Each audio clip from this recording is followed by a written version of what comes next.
This week, we're excited to talk with my good friends, Adam and Amanda Bocik.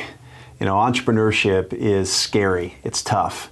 But there are a whole slew of faith-based entrepreneurs out there that are making it happen. And our friends, the Bociks, are just those kind of people. Their new business, Evergreen Results, a marketing company, was just launched less than 2 years ago. And so we wanted to talk to them, both as friends and as board members of our organization here, about what it's like to launch a business, what things they can encourage other young entrepreneurs in, and how you can keep it focused on your faith and on the things that are most important in this life. So I hope you enjoy this conversation with Adam and Amanda Bocik.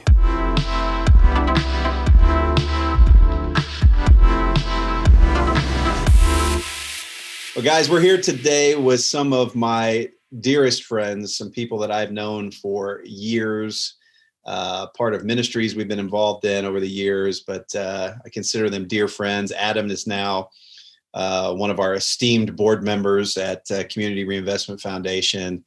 But these guys are really doing some incredible things just in entrepreneurship. They're just paving a way. They're out there, they're engaging, and they're doing it. And I just wanted to take a little time to introduce them to everyone and tell a little bit of their story with the hopes that maybe it would encourage some other people out there who are on the edge of, maybe taking a faith-based jump into entrepreneurship. And so anyway, Adam and Amanda Bocik. Yes, absolutely. Let's, why don't you guys just start off by telling us a little bit about who you are and your business and what you're doing there in Colorado now. Right. So we are, in the simplest form, a marketing agency, but we're a marketing and development consulting firm that's dedicated to helping purpose-driven organizations expand their impact. And so the niche obviously is a differentiator for us. But in addition to that, it comes along this desire to track impact as much as we track revenue and profit and ROI. Yeah. So it's with all of our clients, we have that conversation up front, and we're saying, okay, what are we really driving toward here, and why are we doing that? So that's what we do. We do a lot of the traditional things a marketing agency does, from branding to websites to creative to advertising, and the strategy that holds all that together. But at the end of the day, we just absolutely love working with purpose-driven organizations that are making an impact. Yeah. So you guys moved from Indianapolis here, from the heart of the Midwest, out to Colorado. You live in Evergreen, Colorado, right? Is that the name of yeah. And you run Evergreen Results. That's the name of your company, right? So, not after it's. Yeah. It wasn't named after the town, but it is serendipitous now. It was serendipitous. Yeah. It is. Yeah. Mm-hmm. All right. Well, what I really want to dig at here a little bit, so many people want to start their own business. I mean, I meet all kinds of, especially young people. One day I'm going to be my own boss. I'm going to get out there. I'm going to, I'm not going to work for the man anymore. But there's so many people that have this desire to be entrepreneurs, but honestly, very few ever take the leap. Right? They very few ever take the leap. So I want to know, I do know just a little bit from knowing you guys, but I want to capture a little bit here today. What was that internal process like for you, to go from, I mean, you guys had pretty good jobs here in Indianapolis. I mean, Adam, you were working for a marketing firm. I mean, Amanda, you ran two incredible nonprofit organizations and had a huge amount of success. And you guys could have probably been very happy just continuing to do that. But you took a leap and you said, hey, we're going to bet on ourselves. What was that process like? You start. Okay, me, since I'm the one without notes today. Off the cuff. Well, I'll say this. Adam has, I would say most of his life had an entrepreneurial bent. He's always enjoyed problem solving, making money, not having, a ceiling to potential. Right. And so he's very much driven by that. And so we have a big dream of having a guest ranch one day. That will be a space for respite and connecting with family and friends in the great outdoors. And part of moving towards that dream, and part of that dream, I guess, is also like having when we think about the legacy we want to leave for our children, we do want to have a family business that we can either pass down to them.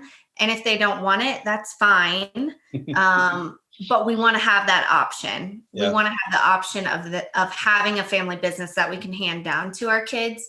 And so when we think about how do we begin with the end in mind, how do we get from point A to point Z?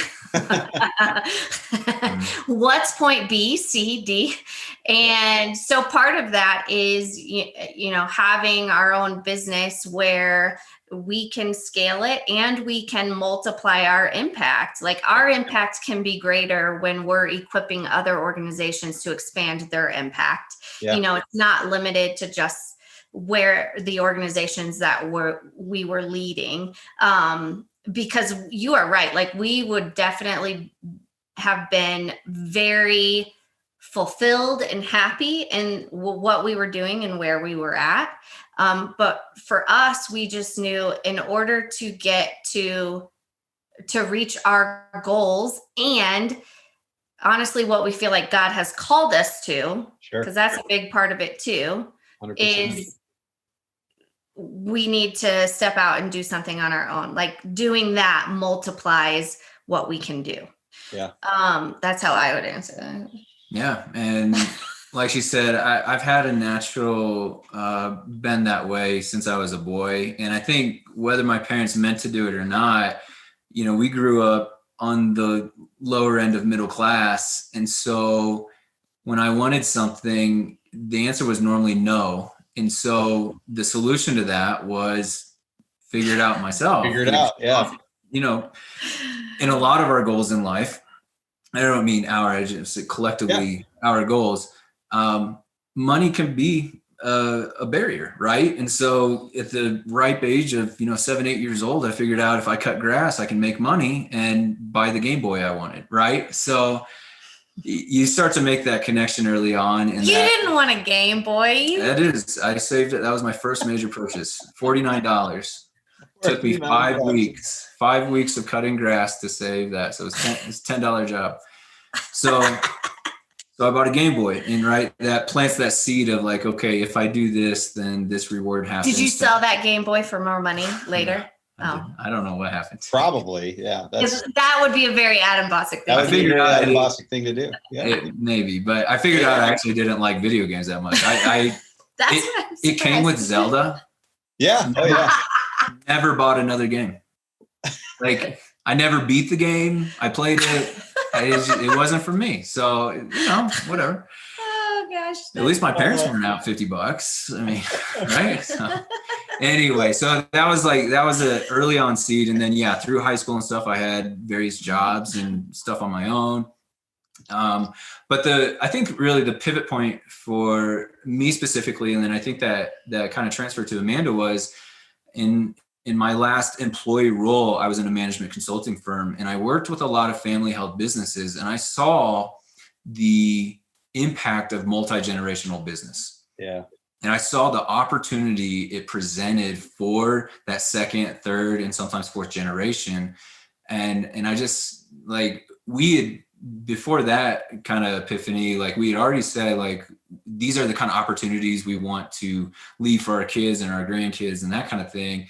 And then there was kind of that light bulb of okay, well, this is how you make something like that happen, right? So that's where we really got focused on. This is a tangible goal in our life where we want to start or buy a company. And we actually went down both those paths pretty extensively. But then, when you actually talk about making the leap, right? Like there's always that, like, how do I actually make How do you get through the anxiety? How did you get through the anxiety? Well, some of it is like just close thinking, to it. keeping the end goal in mind, right? So like, can you get there without doing it, right? Or, but for us, in the honest truth is like, we created a bit of a safety net. So whether that's, we might get into this later, but whether that's like, you're building a side hustle while you're working for somebody, but we essentially, like, I was able to bring a client or two along with me in order to get this thing started. Yep. And then we had that conversation of, okay, well, how many clients do we need to replace the salary, or at least get to the point where we're okay? Like, how much do we need, right? And at the end of the day, if you really look at that, especially if you consider like the average American salary in the 40 to 60K range, like, it doesn't take a lot of clients to replace something like that. So really, Adam, you planned your way through the anxiety, really. I mean, that's what you did. I mean, there's still anxiety. Like, don't get us wrong. Like, it was scary. And you also go through a grieving process, right? Like, for me in particular, I was leaving a job and a place that I absolutely loved. So and stepping into something that, sure, I had dreamed about working with him, but then when you start doing it, you're like, we're going to talk about that. This was my dream. Yeah. This was my dream, to hear you chew your lunch every day. No, but so it's like, I wouldn't say it takes away the anxiety, but I think that in anything that God calls you to do, there is going to be anxiety that is paired with a peace that goes beyond understanding. Like, there's a peace and a confidence that when you think about, man, this is risky. Man, what if this doesn't, let's look at all these what ifs, and what if this doesn't work out? But then the Holy Spirit also reminds you, what's the worst thing that could happen? We go get jobs again. Like, you really like approach things with this is worth it in the end. Like, this is worth us trying to do. We're doing it with wisdom. We're doing it. It's a calculated risk. It's not like a jumping off a cliff. It's a calculated risk that we were prepared for. Right. And so then when anxiety comes up, you remind yourself of those things. There's a lot of overcoming pride in the process, I think, because as much as you gain pride from entrepreneurship, you're risking a ton as well, right? So I think it's natural for people to visualize bad things that can happen if you take a risk, right? Yeah. But I think it's actually healthy to visualize worst case scenario, because if you can mitigate that, or even not even mitigate, but just like come to grips with what that is and say, okay, what is worst case scenario? And at what point do we cut it off before we hit that? Maybe like, how do you plan your way through that situation and become comfortable with it? I actually think the hardest part of that is swallowing your pride and saying, I didn't succeed at what I wanted to do. Maybe, the perspective of failure, but even, I mean, we all know the stories of how many times successful people failed at doing something before they figured out what they were good at. Yeah. And I think, in our case, it was kind of one of those, like, now or never, like, we just need to do this and take that step. And like, if we fail, so be it. Yeah. We go back and we find jobs and we'll be okay. Yeah. And maybe try again later, but yeah, there's always risk. But yeah, we're planners. We do our best to mitigate. And I think some people think that it's just about just plunging forward, right? And just, jump off the cliff. And yeah, I mean, at some point, yes, you got to take that leap, but you did this with meticulous planning and visualizing. Mhm. And, so you guys, didn't walk into a situation that was just, a blind leap. You mitigated the anxiety and the fear with planning Yeah. and execution. So, Absolutely. And at the end of the day, you do have to have the courage to take the step to right. actually do it. And I think that the more we learn, the more we practice saying yes to Mm, God, mm, the easier it becomes to say yes to God. It's like yeah, a muscle that we build up over time. good. And so before we did this, stepped out and did this together, we adopted both of our boys, Yeah. and we practiced saying yes without having all the answers, without having the road paved before us, and being able to see everything ahead of us clearly. Yeah. And I really do think that, as much as like our adoptions and our business seem so far apart, I really do think that us saying yes to God in those moments prepared us to saying yes to God, to doing our own thing. That's so good.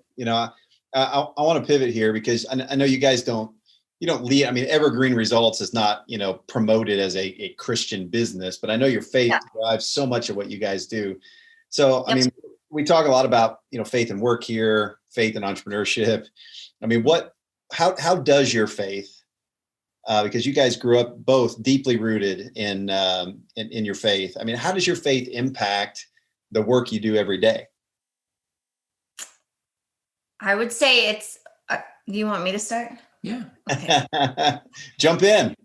I would say Are you reading my notes though? Those are mine. Plagiarism. Yeah. I'm not gonna take them.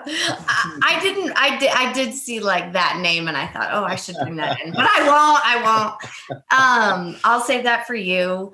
I would say we have felt for a long time now, whether it's in entrepreneurship or not, that our work is holy and sacred. That God created work from the moment He created us. He created us to tend the garden and care for the animals, and so that was work.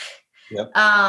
So the kind of like the American view of work being all negative and you work to retire, right, is not something we agree with, and we haven't for a long time. And so I would say that our faith is the foundation of our work, and we feel like our work is holy and sacred. Yeah. Our work is our mission field. And our work is also part of what forms the faith of our children too. Mm. Our kids are going to watch us as they grow up, work and integrate our faith into every part of our life, versus our faith being what we do on Sundays and what we do around the dinner table when we pray, or what we do at bedtime.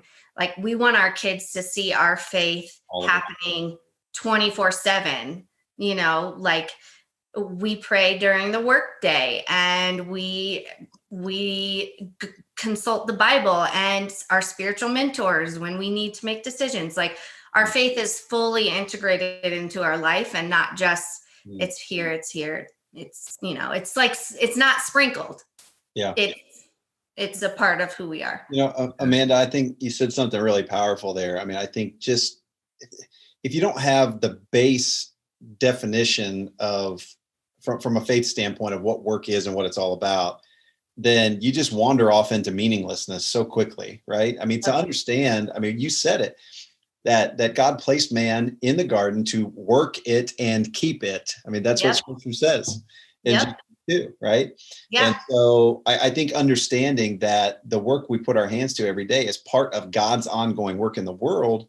Yep. It just for believers, it blows up all the possibilities, and it just changes even the menial aspects of our. Absolutely. And when I think about it, I think about, we always think about when we picture creation, and we picture like this beautiful, process where God created the whole world, and he created all the animals, and he created the earth, and he created us. Like, we've got this very, it's just this beautiful imagery, right? But then for some reason, when we think about work, we don't have that same like loving, beautiful imagery. And that makes me sad, because the reality is like, when God created us to take care of the world, that was beautiful to him. Yep. Like, that was Good. Yeah. And he looked at us and said, that is good. What you are doing is what I want. So I think we just miss a huge part of like, this is what God has planned for us. This is not part of the curse. Yes. No, we experience it through the brokenness of the curse, like we experience everything, right? But to understand that work was actually part of the creation mandate, I think it blows people's minds, honestly. Yeah. Because I think they've always thought, oh my gosh, work is just, I have to work because Adam and Eve sinned, right? Yeah. Well, yeah, it's a paradigm shift for sure. If you go back through history, I mean, work was survival, right? Mm-hmm. If you go back 150, 200 years, you worked to survive. To eat and to, And then you had the Industrial Revolution. We started going to work, right? And that actually was a negative thing, right? You're talking factory work. The man in the house would leave. The machine. Right. Yeah, and then come back and think about what that really did to the family. Like, now you've got somebody who just spent the majority of their energy and day somewhere else, and then coming back to the household and giving the leftovers to the family. So now work is being associated with something negative, right? So we're starting to see this fundamental shift.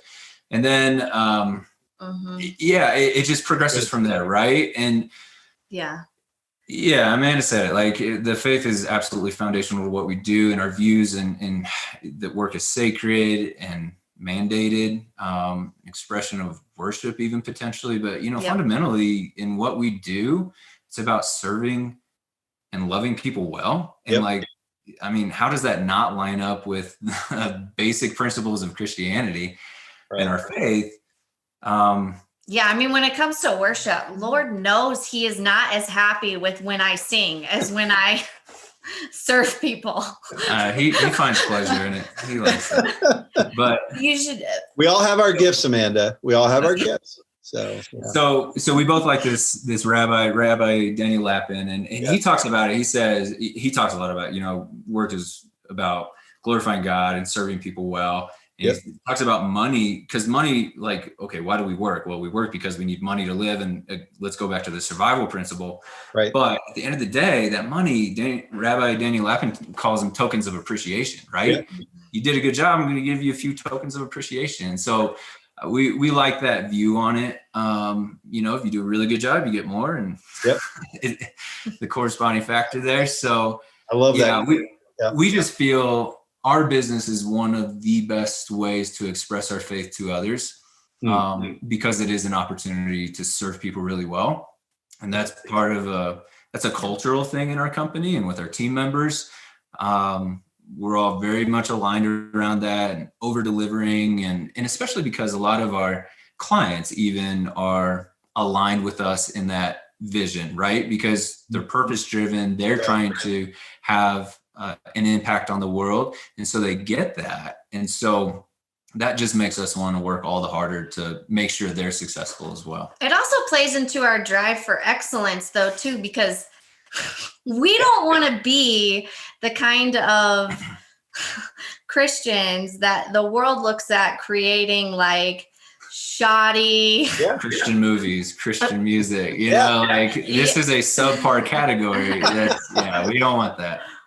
No, I get it. We want the world to see excellence in what we do. And in that way, it displays, it glorifies Christ. Yeah, it reflects well. So what would you say then, to another Christian entrepreneur who's contemplating taking the plunge? I mean, what encouragement you have? What landmines would you encourage them to avoid? What have you guys learned over the last couple of years as you've been doing this?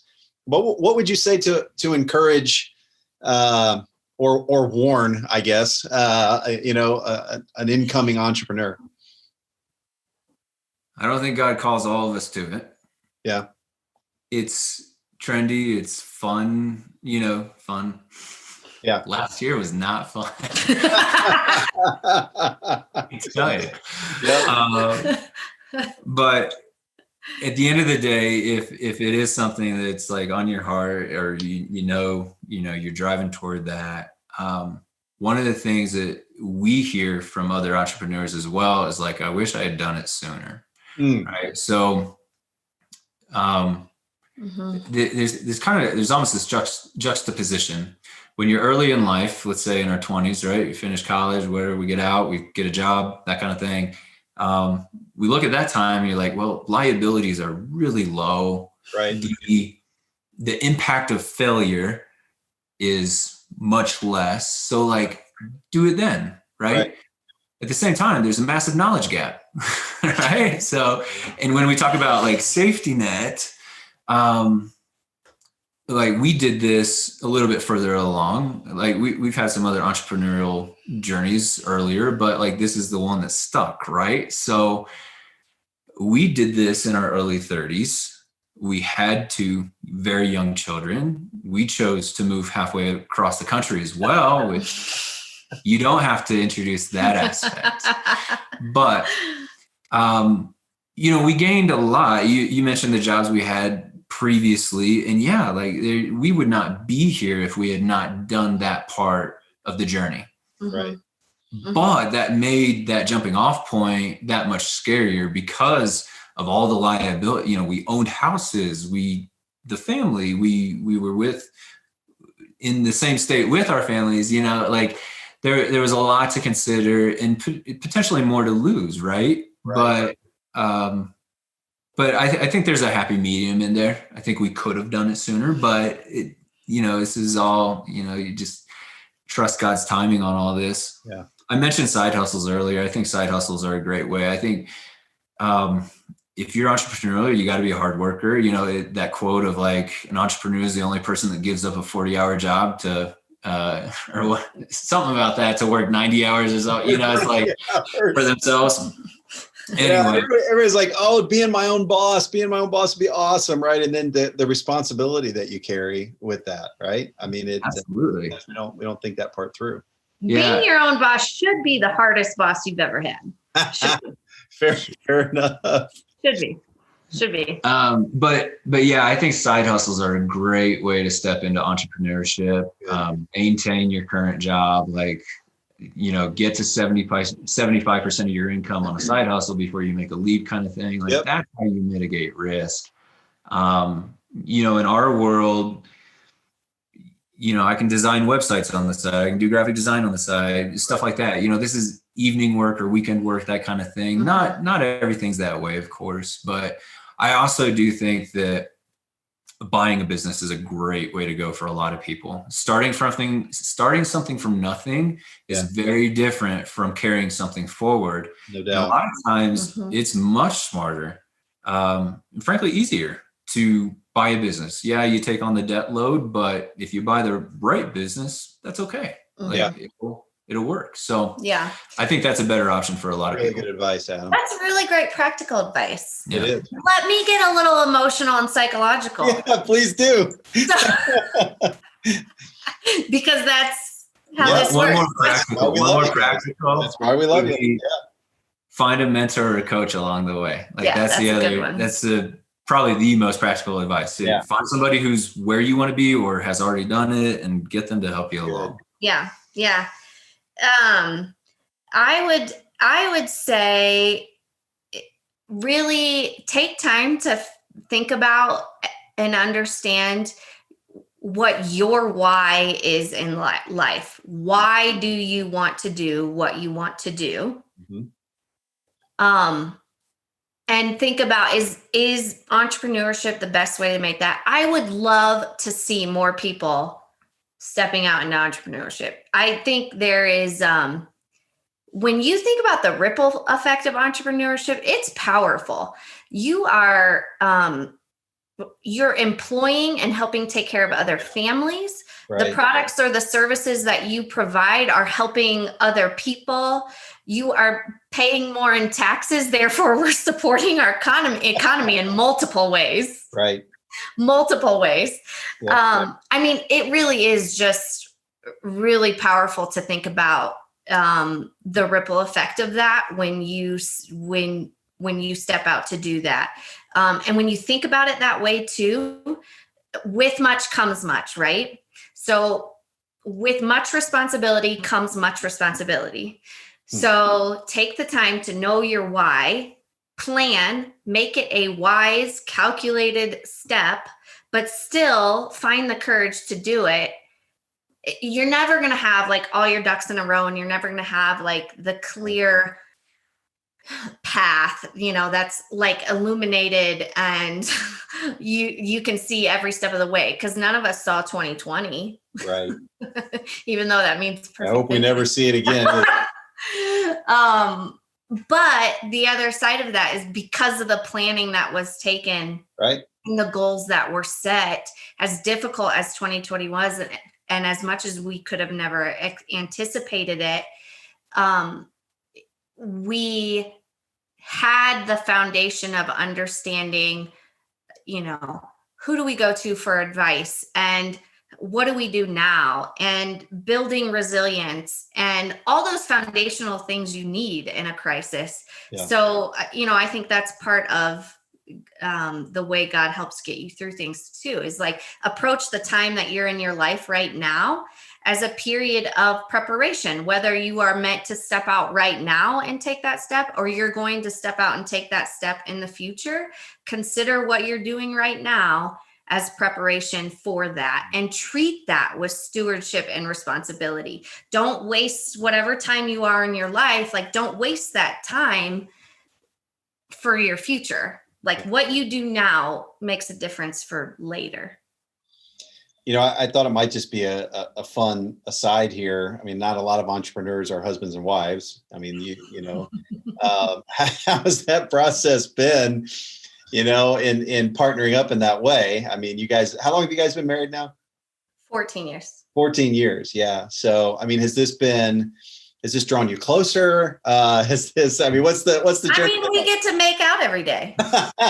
I'm sure Adam loves broadcasting that to the world. So, yeah. If it only were true. Very balanced in our emotions, positive and negative. But we just did a whole podcast on this. So you donated the balance of your emotions to Amanda, right? That's part well, there's that for sure. You can see how that dynamic plays out.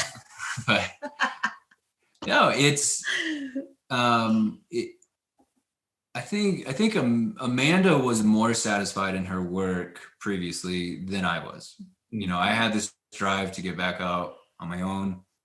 Yeah. I felt the ceiling, stuff like that. And Amanda was excelling very well, nationally recognized in what she was doing and what she was growing. And it was just awesome. So I think the step for her was different. And I had been running this for a year and a half before she joined. Yep. So when we made the move out here is when we started working together.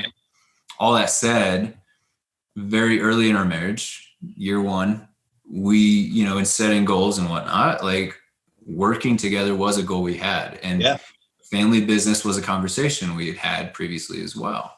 And at that point, you're just kind of like throwing out ideals and like, that sounds like a great idea, right? And it's year one of marriage, honeymoon. Yes, we want to work together. We love being with each other. We want to be together all the time. Yeah. 14 years in, and let's, just rewind to when we did this. So 12 and a half or so years in, obviously things are different. We're still good. Yeah. But you're sitting next to one another. I mean, on the screen. So, I mean, we didn't have to put you in split screen. So that's a good sign. True. I mean, we work in the same office across from each other every single day. So that is a statement of success. I think there's lots of husband and wives that can't do that anyway. Right. But But no, I think, and that's okay. I think it's important for people to realize that and not have like rose-colored glasses on what this is like, because this is hard. I would say it is the like most rewarding thing and the most challenging thing, like is working with your spouse. For me, it's been very much like the commitment of marriage and just saying like, I am committed to this. Right. And like, you're pushing through some stuff, right? I said it on the podcast, but like Amanda's quit 3 times. So this is true. I wish I could say it's not, but it's very true. Like in marriage, you have to work through stuff. In any business partnership, I think you have to work through stuff, and it's not different.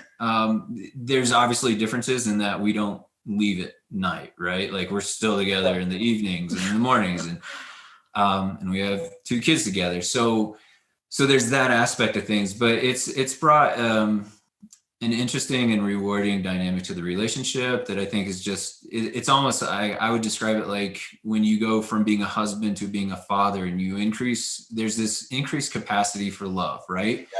And this is just another dynamic in our relationship that's been added into the mix that frankly deepens it. You know, there's a deeper meaning there beyond just marriage now, but I don't say that like it's like we're better than people. I feel like it's coming across that way. I don't mean it that way, because this is not for everybody. This could lead to divorce, but we're committed and it's working and we're having fun in it. So, well, you said something in the midst of the humor stuff there, Adam. You said something I think pretty profound, and I think that's that.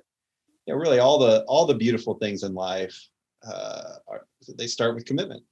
They do, you know, and I mean, the most beautiful things we have in our lives, if you trace them back, they come to looking at someone and saying, I'm going with you, you know? Yeah. You know, so I think, and there's also something really sacred about that too, that Christ shows us. Right. No matter how many times we walk away from him or we fail or he always comes back and said, I've committed to you. Like, I am committed to you. Yeah. Are you committed to me? And, you know, I do wish that more of us would approach, because I also think that in our culture today, we can kind of idolize marriage. And it's going to fix all of our problems, right? Like, once we get married, then I won't struggle with any of that stuff anymore, right? Yeah, and that's especially in Christian culture, and for young Christians too. I think that marriage can be idolatry. Like the idea of marriage is like as if it's the ultimate, it's the end road that God has for us, and it's not. Right. You know, this is living out our faith. Yep. Work is living out our faith. Yep. Whether we work together or not.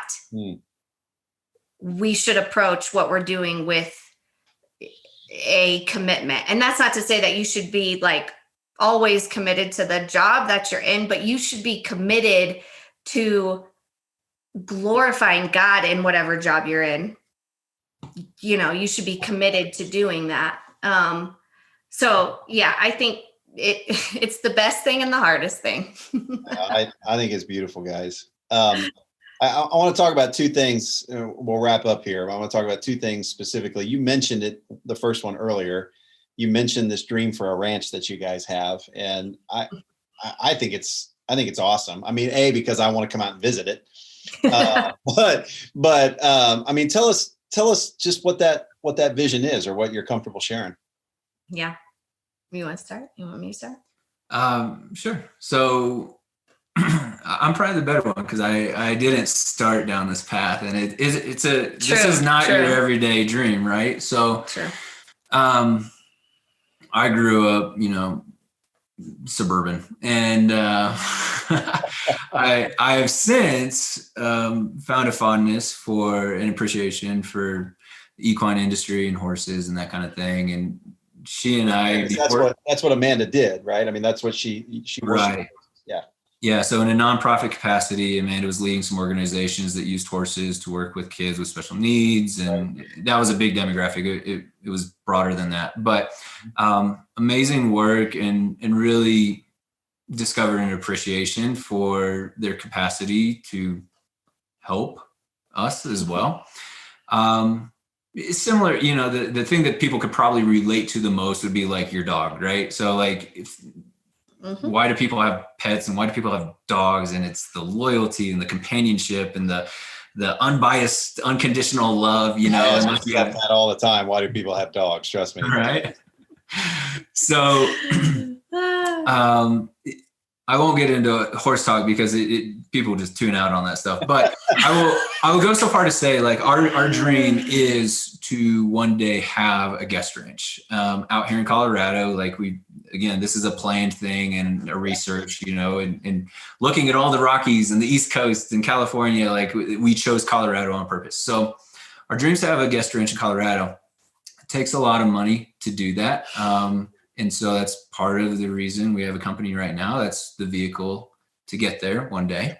Yep. And, but no, our heart behind that, I mean, why do we want a few 100 or 1,000 acres and, a hospitality business?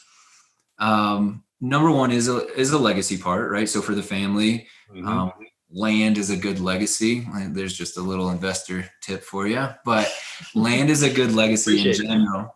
But guest ranches on their own are not actually great businesses. They're normally break-even type pursuits. It actually is the land value where most of any returns come from. But outside of that, we really want a place that can be used for ministry. And I think a lot of people can relate with the whole retreating to wilderness. Stories from the Bible, and you think about like Jesus's pivotal moments in ministry, like he was out in the wilderness by himself. Yep. And I did grow up while suburban. I was, very much in the woods. Like that was some of the greatest points of my childhood and growing up were, out camping with the family, out in the woods. It's that disconnect. It's that getting away, disconnecting to connect kind of thing. And albeit we didn't have the connection capabilities we have today back then, but even still, it was just such focused time, enforced focus. And that's what it is. I mean, when we go out on a trail here, go out in the mountains, like you do not have cell service and you might have a lot of stuff in your mind, but that's the only thing you can really carry with you. Right. And, we've, experiencing guest ranches now and some hospitality effort. I mean, even just cabin in the woods, right? Take that as an example. Like there's something about that just kind of recenters people, especially if you go with others, there's the connection aspect, the deeper relationships.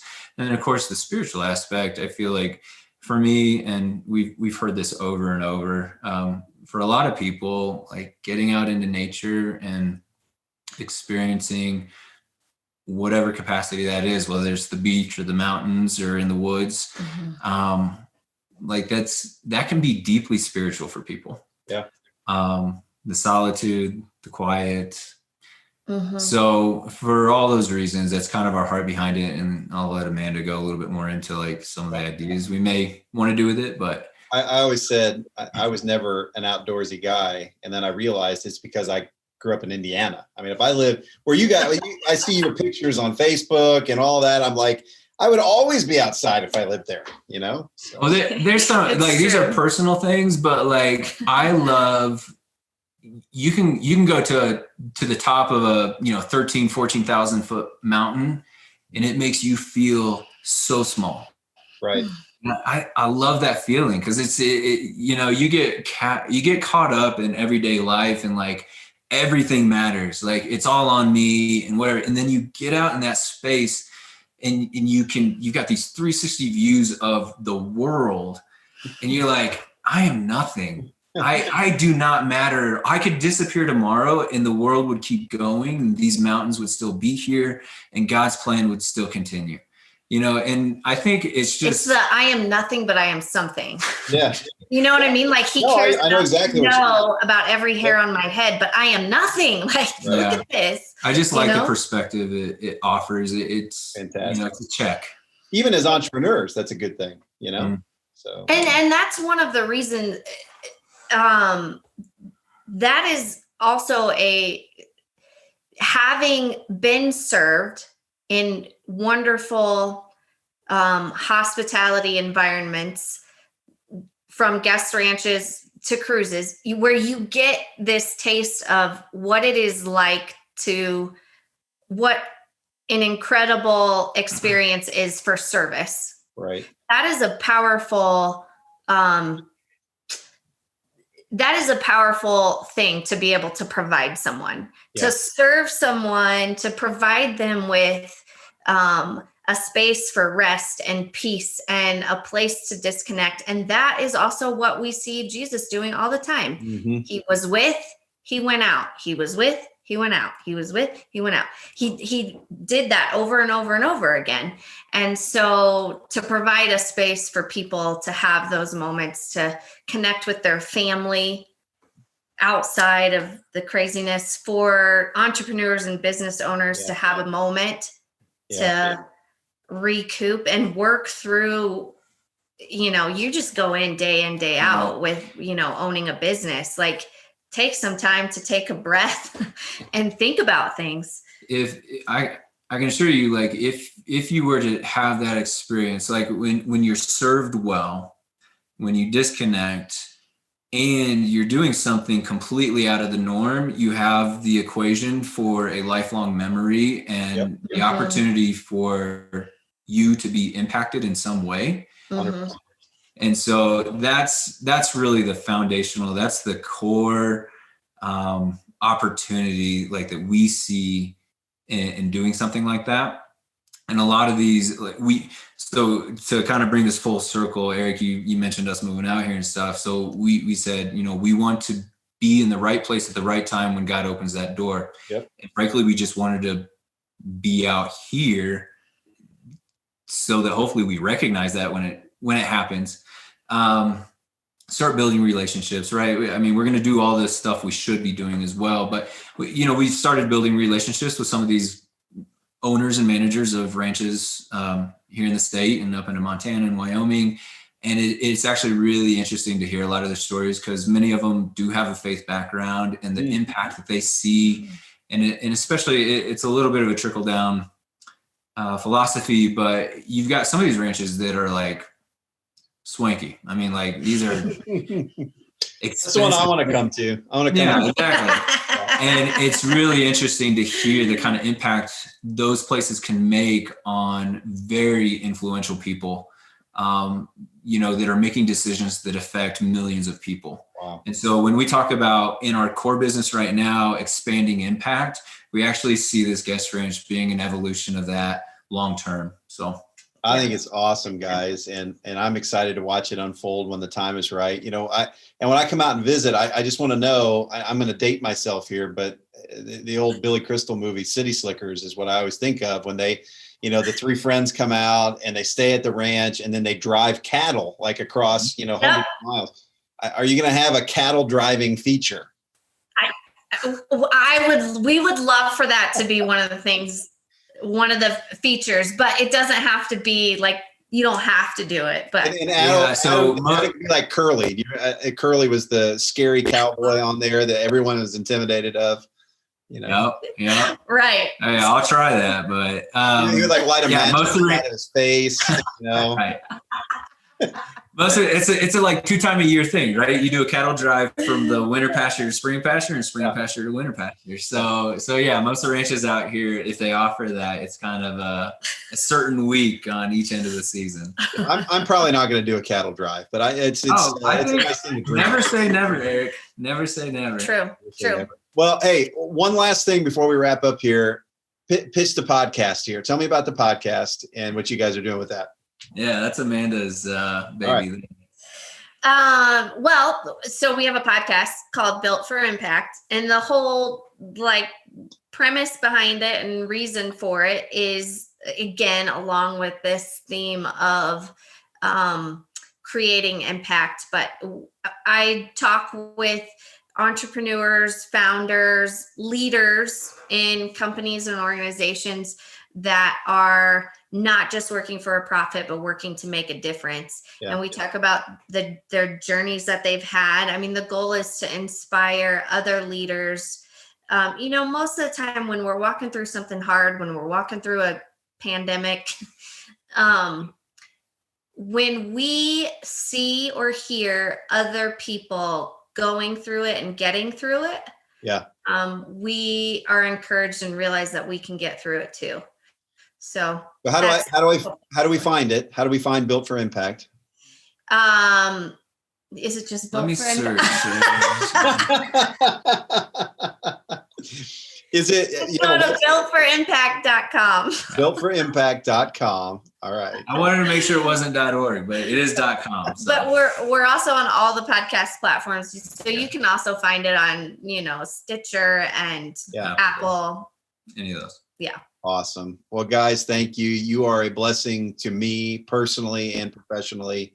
Love cheering you guys on, and you've inspired me, I know, along the way. And so I hope you inspire a lot of other people on this journey as well. So we love you. Yeah. Thanks, Eric. We appreciate you having us.